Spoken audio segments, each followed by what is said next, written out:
বানানো বিচার ব্যবস্থা, বানানো বিচারপতি, নিজেদের উকিল, নিজেদের পিপি, নিজেদের সাক্ষী, নিজেদের রায় সব দিয়ে একটা মানুষকে আর 17 বছর আপনি আটক করে রেখেছেন। আমার তো মনে হয় এখন সময়ের দাবি। সূরা ফাতিহা থেকে যেহেতু তাফসীর শুনছেন, আজ এই বাংলার 18 কোটি জনগণের উপরে যদি আল্লাহ পাক খুশি হতে চান, এই নিরপরাধ মানুষগুলোকে জেলখানা থেকে মুক্ত করা লাগবে। যশোর বাসে আল্লাহ রাব্বুল আলামিন এখানে কয়েকটা বিষয় আমাদেরকে উপহার দিতে চেয়েছেন সুসংবাদের মাধ্যমে। 1 নম্বরে আল্লাহ বলেন আমি রাজি হয়ে যাব। 2 নম্বরে ওদের মনের মূল কথাগুলো যেহেতু আমি জানি, সুতরাং যারা নারায়ে তাকবীর আল্লাহু আকবারে স্লোগান দিয়ে এই মাজলুম মানুষটার পক্ষে অবস্থান নিলেন, আমার তো মনে হচ্ছে ফানজালাস সাকিনাতা আলাইহিম, আল্লাহ পাক তার রহমত এখন এ দেশের উপরে নাজিল করবে। 2 নম্বরে ওয়াসাবাহুম ফাতাহান করিবা, একেবারে সুপ্রসন্ন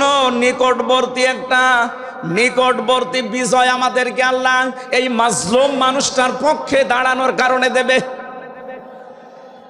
আমি আজকেও একজন জেল খাটা মানুষের সাথে কথা বলছিলাম, তিনিও প্রায় 3.5-4 বছর জেলে ছিলেন। তিনি জ্বালাচ্ছিলেন যে হামজা ভাই, আসলে আমরা যারা জেলে ছিলাম তারা ছাড়া এটা বোঝানো সম্ভব না। বহু মানুষ বিনা অপরাধে, বিশেষ করে 15.5 বছরে তো হবেই, বিনা কারণে বিনা অপরাধে কিচ্ছু জানে না, বছরের পর বছর জেলে পচতেছে।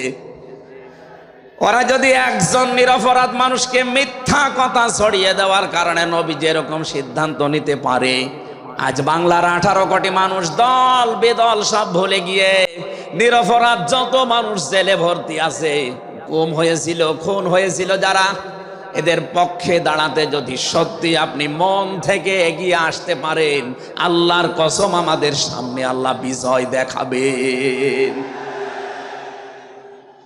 বিজয় আমরা দেখতে পাচ্ছি সূরা কসস 20 নম্বর পারার 4 নম্বর পৃষ্ঠার 15 নম্বর লাইনের 5 নম্বর আয়াত। বাড়িতে যে আয়াতটার তাফসীর দেখবেন, আল্লাহ রাব্বুল আলামিন বলেন নুরিদু আন্নামুন্না আলাল্লাযীনা ইসতাদঈফু ফিল আরদ ওয়া নাজআলাহুম আইম্মাতাও ওয়া নাজআলাহুমুল ওয়ারিসিন। আমি আল্লাহ একটা ইচ্ছা করলাম, হাজার হাজার বছর আগে হে নবী, এই পৃথিবীর ময়দানে ফেরাউন নামে একটা লোক ছিল।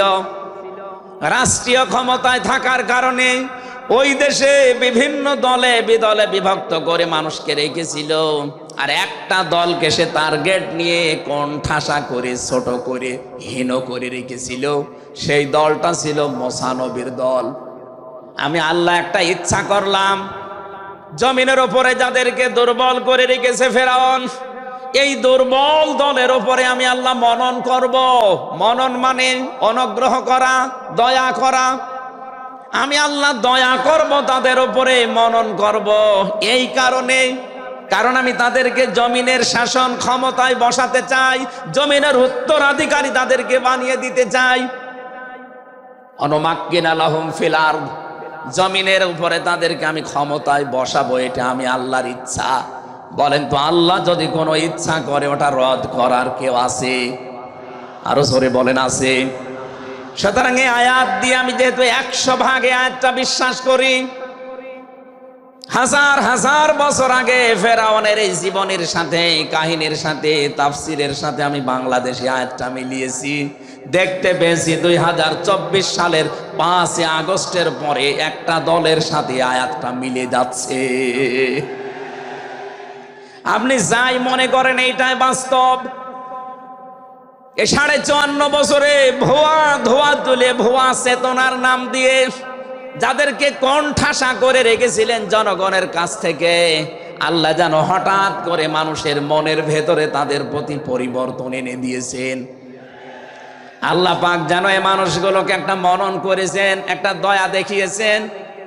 ওয়ানাজআলাহুম আইম্মাতান, জমিনের ইমাম তাদেরকে যেন আল্লাহ দিনের পর দিন বানিয়ে দিচ্ছে। তাদের আচার ব্যবহার, তাদের চরিত্র, তাদের ব্যবহার, তাদের মাধুর্যতা, তাদের যে ইখলাস, এগুলো দেখছে আমার আল্লাহ দিনের পরে দিন জমিনের ইমাম তাদেরকে আল্লাহ বানাচ্ছেন। ওয়ানাজআলাহুমুল ওয়ারিসিন, আয়াতের শেষের কথা, আল্লাহ তাদেরকে জমিনের ওয়ারিস বানিয়ে দেবেন। যেহেতু আল্লাহর সিদ্ধান্ত রদ করা যায় না, ফাআলুল লিমা ইউরিদ, তিনি যা ইচ্ছা তাই করেন। ইন্নামা আমরুহু ইযা আরাদা শাইআন আইয়াকুলা লাহু কুন ফায়াকুন। আল্লাহ পাক বলেন, আমি যদি কোনো ইচ্ছা করি শুধু বলি কোন, সঙ্গে সঙ্গে ফায়াকুন হয়ে যায়। কোরআনের উপর আমার 100% বিশ্বাস নিয়ে কথা বলছি আমি। এই আয়াতগুলো মাস্ট বি আমার আল্লাহ বাংলাদেশে দেখাবে। বলেন আমিন, আরো জোরে বলেন আমিন।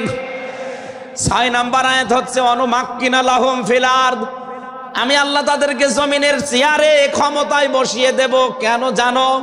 অনুরিয়া ফিরআউনা ওয়া হামানা ওয়া জুনুদাহুমা মিনহুম মা কানু ইয়াহদারুন, আমি আল্লাহ দেখাতে চাই ফেরাউনকে, হামানকে আর তার সৈন্যবাহিনীকে, তারা তাদেরকে সবচাইতে বেশি ভয় করত জমিনে যাদেরকে, সেই মুসা নবীর দলকে আমি আল্লাহ জমিনের শাসন ক্ষমতায় বসিয়ে তাদেরকে দেখাবো।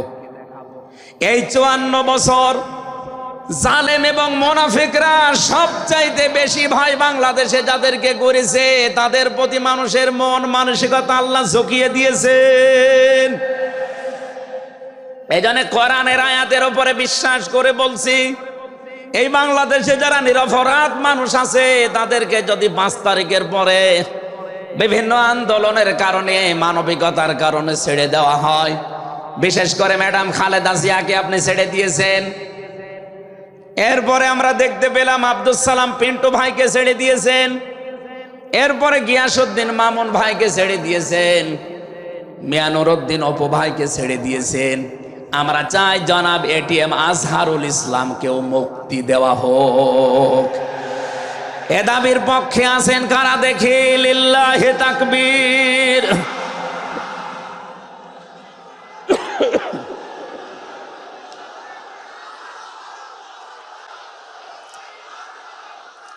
আলহামদুলিল্লাহ ভাই, আমি আয়াতটা পড়লাম এই জন্যে, 1500 বছর আগে একটা নিরপরাধ মানুষের পক্ষে দাঁড়ানোর কারণে যদি আল্লাহ এতগুলো সুসংবাদ দিতে পারে, সাকিনা নাজিল করা, সুপ্রসন্ন একেবারে নিকটবর্তী বিজয় দেওয়া, আমরা যদি আজ নিরপরাধ মানুষগুলো যারা আজ জুলুমের শিকার হয়ে 15.5 বছর 17 বছর মানবেতর জীবন যাপন করছে, আমি তো 3 বছর তার ভুক্তভোগী।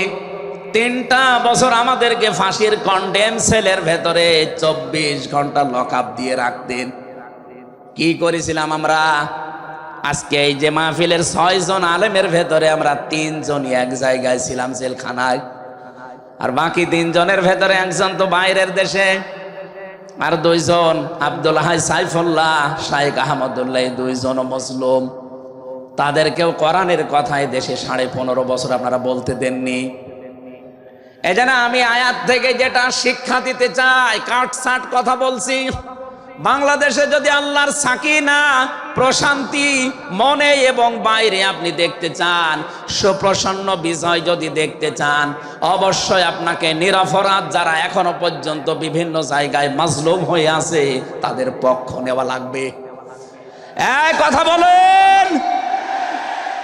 আল্লাহ আজকে আমাদের জীবনে 100% মেনে চলার তৌফিক দেন, বলেন আমিন।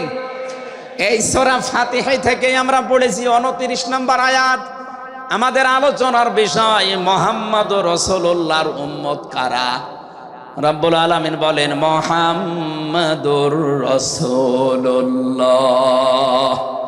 মুহাম্মদ সাল্লাল্লাহু আলাইহি সাল্লাম আল্লাহর রাসূল। হে নবী, দুনিয়ার কেউ যদি আপনার রিসালাত স্বীকার না করে, কেউ যদি সাক্ষী না দেয়, আমি আল্লাহ নিজের সাক্ষী দিয়ে দিলাম আপনি আমার রাসূল। সুতরাং এই বাংলার জমিনে কেউ যদি নবীর আদর্শ না মানে, বিশ্ব নবীর কোনো ক্ষতি হবে না, আল্লাহরও কোনো লস নেই, যত ক্ষতি আমাদের। কথা বলে না কেন? কোরআনের চোখ লাগিয়ে দেখতে পাচ্ছি এদেশে হাজারো মানুষ জাহান্নামে দৌড়াচ্ছে। কারণ নবী মুহাম্মদুর রাসূলুল্লাহ বাদ দিয়ে পৃথিবীতে যদি অন্য কাউকে কিয়ামত পর্যন্ত কেউ আদর্শ মেনে চলে, কোরআনের কসম দিয়ে বলছি মাস্ট বি লোকটা জাহান্নামী। এজন্য এরকম আচরণে যারা আছেন, বুঝে হোক না বুঝে হোক, আল্লাহ রাব্বুল আলামিনের পরিচয় দেওয়ার আগে আমার আল্লাহ রাসূলের পরিচয় আমাদের কাছে দিয়েছেন। রাব্বুল আলামিন বলেন, কুল হুয়াল্লাহু আহাদ আল্লাহুস সামাদ লাম ইয়ালিদ ওয়া লাম ইউলাদ ওয়া লাম ইয়াকুল লাহু কুফুয়ান আহাদ। এখানে আল্লাহর একাত্মবাদের শিক্ষা দেওয়া হচ্ছে।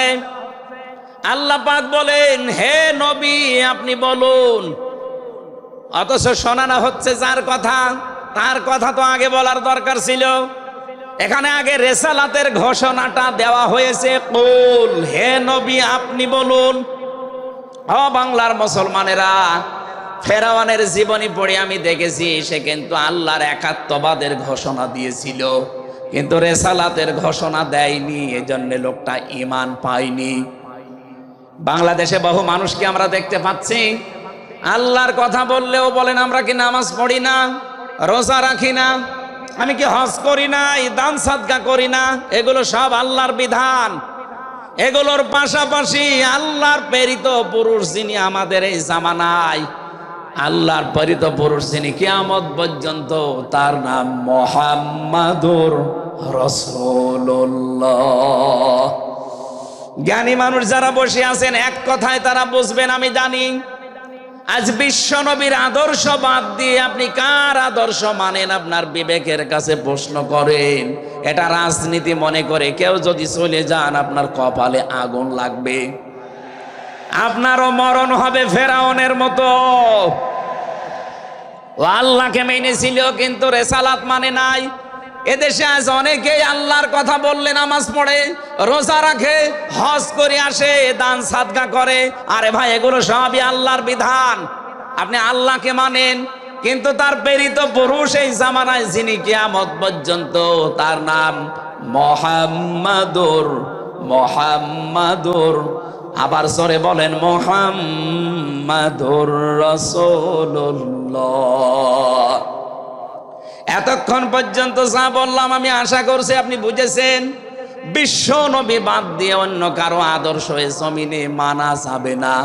মানলে আপনি বুঝে মানেন, আর না বুঝে মানেন আপনি জাহান্নামী। এখন যদি মুসা আলাইহিস সালাম আসে দুনিয়ায়, যদি ঈসা নবী এখন আসে, আর আমরা কেউ যদি আল্লাহর নবী মুহাম্মদুর রাসূলুল্লাহকে বাদ দিয়ে ঈসা নবী, মুসা নবীকেও মেনে চলি, নিছক আপনি জাহান্নামী। এটা রেকর্ড হচ্ছে, সারা দুনিয়ায় যাবে। সূরা আলে ইমরানের ৮০ নম্বর আয়াত।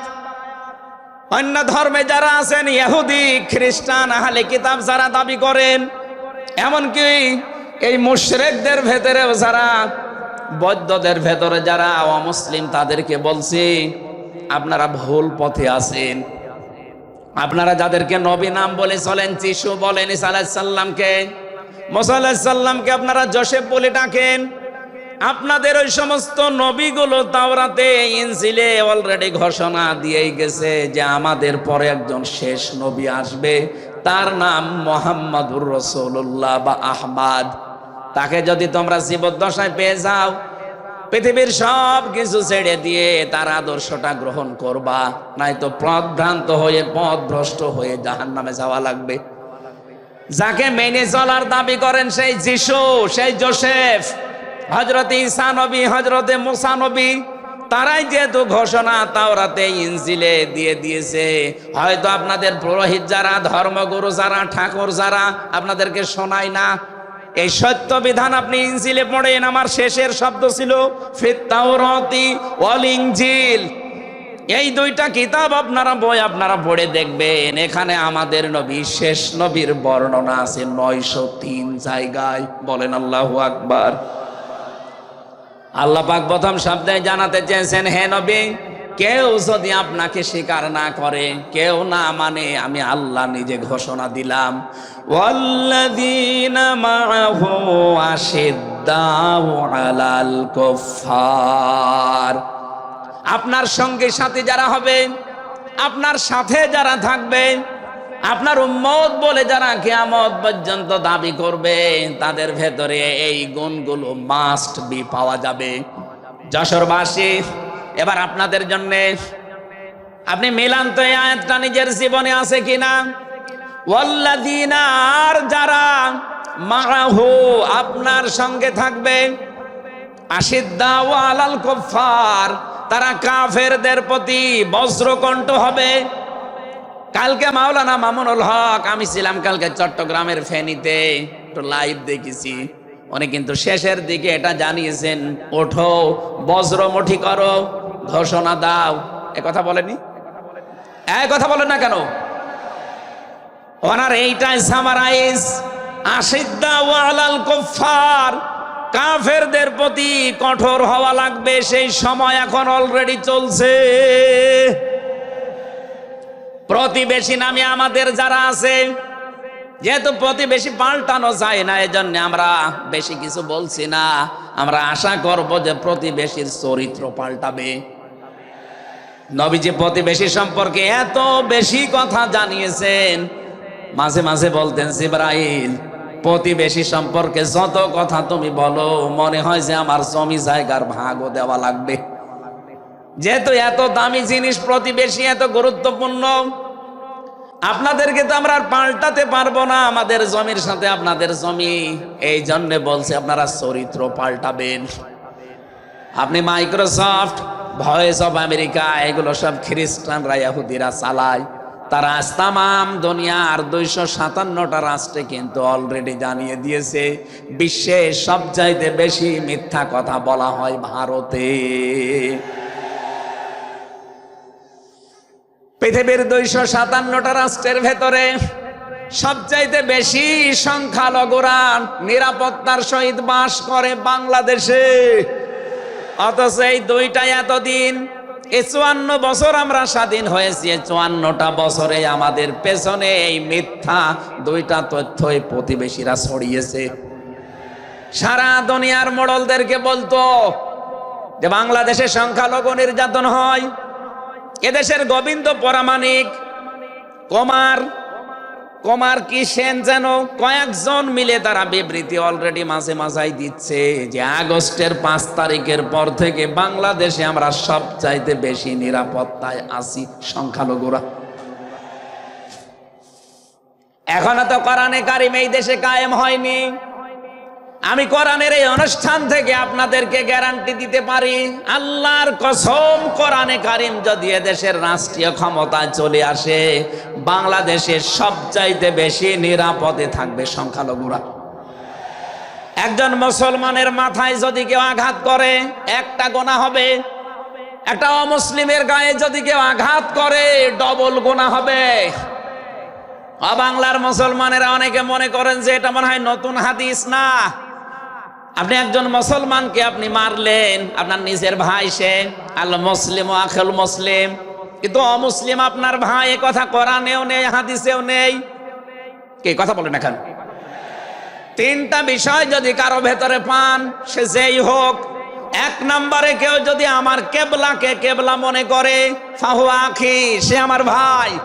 2 নম্বরে আমার জবাই করা জিনিস যদি সে খেতে চায়, ফাহু আখি, সে আমার ভাই। 3 নম্বরে সে যদি আমার মতো নামাজ পড়ে, সে আমার ভাই। সুতরাং এই 3টা বিষয় সামনে রেখে আমরা এই দেশে যারা আছি, মতের হয়তো মিল নেই, দলের হয়তো নামের মিল নেই, কিন্তু এই 3টা বিষয় যারা মানবেন, আমার মতো নামাজ পড়বেন, আমার কাবাকে কাবা মনে করবেন, আমার জবাইকে তো ব্যস্ত আপনিও খাবেন, এটা যেই হোক, এই দেশে আমরা সবাই তাকে ভাই ভাই ভাই মনে করি। কথা বলেন ঠিক কিনা? এই 3টার বাইরে যারা আছেন, তারা তো আর আমার ভাই না। তাদের সম্পর্কে কি? তারা আমার এই দেশের আমানাত। 1 নম্বরে এই সংখ্যালঘু যারা আছে, হিন্দু হোক, খ্রিস্টান হোক, বৌদ্ধ হোক, মুশরিক হোক, যাই হোক, যারা আছে তাদের ওপর যদি আপনি অত্যাচার করেন, তাদের মন্দির ভাঙেন, তাদের দেবতাকে গালি দেন, তাদের মাথায় বাড়ি দেন, চাঁদাবাজি করেন, 1 নম্বরে জুলুমের গুনাহ হবে, 2 নম্বরে আমানতের খেয়ানতের গুনাহ হবে। এই জন্য আমরা সাবধান থাকি। আগস্টের 5 তারিখের পরে আমরা অনেকের চরিত্র একটু ওলট পালট দেখতে পাচ্ছি। আশা করছি আপনি থামবেন, নয়তো কিন্তু বদনাম হয়ে যাচ্ছে। আপনি গোয়েন্দা বিভাগের খোঁজ রাখেন, তারা কিন্তু সব নখদর্পণে রেখেছে, কে কি করছে এটা সব তারা দেখছে। এই জন্য আমরা এমন কোনো আচরণ না করি আপনার নিজের ভুলের কারণে নিজের পায়ে আবার কোড়াল লেগে যায়। তারা সব দেখতে পাচ্ছে এই 4.5 মাসে কারা মানবতার জন্য কাজ করে, কারা দেশের জন্য কাজ করে, কারা এই 2780 জন মানুষ হাসপাতালের বেডে কাতরাচ্ছে, এদের কাছে কারা গেছে সব খোঁজ তাদের কাছে আছে। 2732 জন মানুষ হত্যা হয়েছে একজনের নির্দেশে। এতগুলো শহীদ পরিবারের পাশে কারা কারা দাঁড়াচ্ছে সব তাদের কিন্তু ডকুমেন্ট আছে। এই জন্য আপনি মনে করছেন আমি ডুবে ডুবে জল খাবো, ঘোলা পানিতে মাছ শিকার করব, কেউ কিছু টের পাবে না, কখনো না। সব তাদের আয়ত্তের ভেতরে আছে। এই জন্য এমন কাজ করা দরকার আমাদের, আগামীতে যেন শুধু ওই 14 দল বাদ দিয়ে আমরা যারা মজলুম আছি এই মানুষগুলো যেন রাষ্ট্রের দায়িত্ব পায়, আর কোরআন আর হাদিস দিয়ে বাংলাদেশের 56,000 বর্গ মাইল চলে। কারা কারা রাজি আছেন দেখে? লিল্লাহি তাকবীর।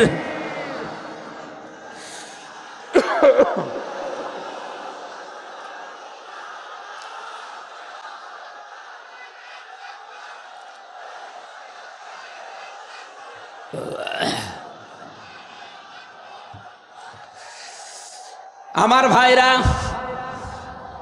এবার আমি মূল কথায় যাচ্ছি। মুহাম্মদ রাসূলুল্লাহর উম্মত হতে হলে আমাদেরকে বজ্রমুষ্টি হওয়া লাগবে, ঐক্যবদ্ধ হওয়া লাগবে। যারা নবীর উম্মত, কাফের যারা, তাদের বিরুদ্ধে। আমি কাফেরের পরিচয় সে প্রথমে দিয়েছি।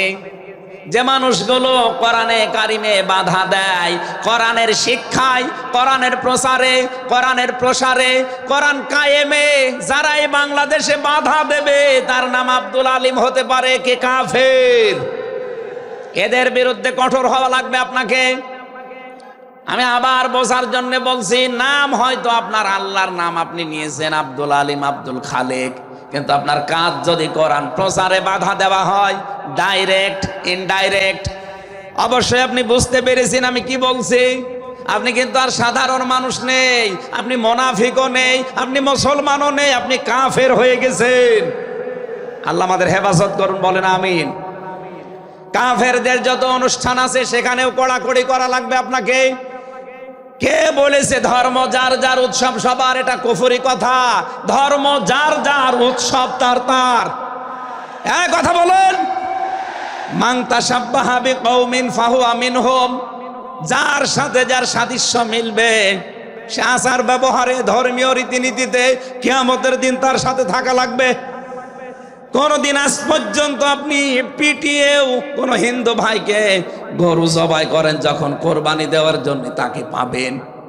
তারা জানে যে এটা আমাদের ধর্মীয় অনুষ্ঠান না, এই জন্য তারা আসে না, ঠিক করে তারা আসে না। আপনি কোন কারণে সেখানে যাবেন?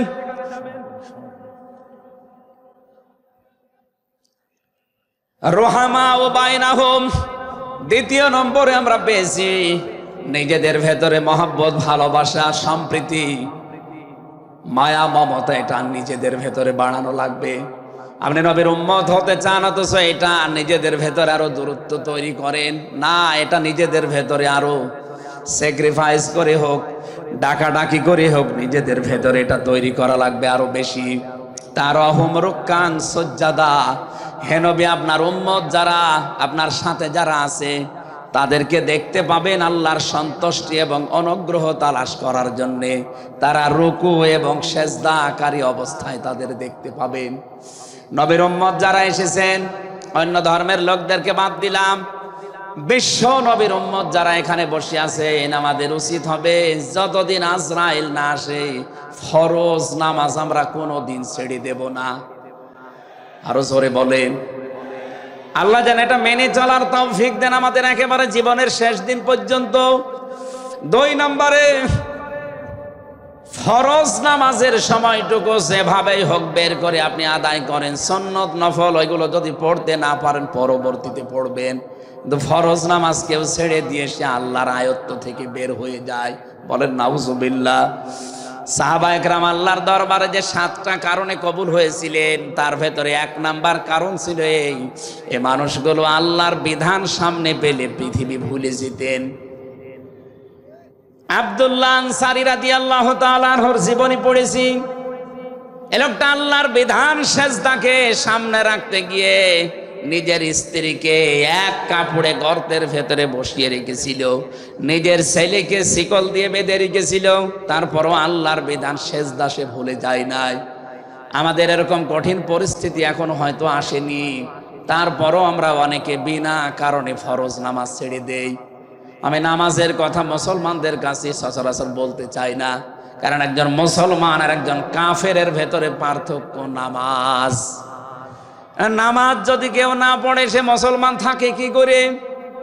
সুতরাং আজান হওয়ার পরে মুসলমান যাবে মসজিদে নামাজ আদায় করতে, মানুষ টের পাবে যে লোকটা মুসলমান। রিজালুল্লাহ তুলহিহিম তিজারাতু ওয়ালা বাইউন আন যিকিরিল্লাহ ইলা আখিরি আয়া। মুসলমান ব্যবসায়ী যারা, তাদের পরিচয় আল্লাহ দিয়েছেন। আল্লাহ রাব্বুল আলামিন বলেন, এই পৃথিবীর ময়দানে যারা মুসলমান ব্যবসায়ী আজান হওয়ার সঙ্গে সঙ্গে ব্যবসা প্রতিষ্ঠান বন্ধ করে দিয়ে তারা সেজদায় দৌড়াবে। ইয়াবতাগুনা ফাদলাম মিনাল্লাহি ওয়া রিদওয়ানা। এখানে আল্লাহ 2টা শব্দ ব্যবহার করেছেন। আল্লাহর ফজল যদি কেউ চায় তাহলে অবশ্যই তাকে মসজিদে যাওয়া লাগবে। আল্লাহুম্মা ইন্নী আসআলুকা মিন ফাদলিকা, ফজলের জন্য জমিনে আল্লাহ পাঠিয়েছেন আমাদেরকে, আর রহমতের জন্য তার ঘর মসজিদে পাঠিয়েছেন। এজন্য আল্লাহর রহমতের জন্য 5 বার আল্লাহর ঘরে আমাদেরকে যাওয়ার নির্দেশ দিয়েছেন আল্লাহ। আর যদি ফজল অনুগ্রহ পেতে চাই, রিজিক, এগুলোর জন্য জমিন, এই জমিন আল্লাহ আমাদেরকে হালাল রুজি উপার্জন করার যে ব্যবস্থা, এরকম ময়দান যেন তৈরি করে দেন। বলেন আমিন। সিমাহুম ফি ফুজুহিহিম মিন আসারিস সুজুদ।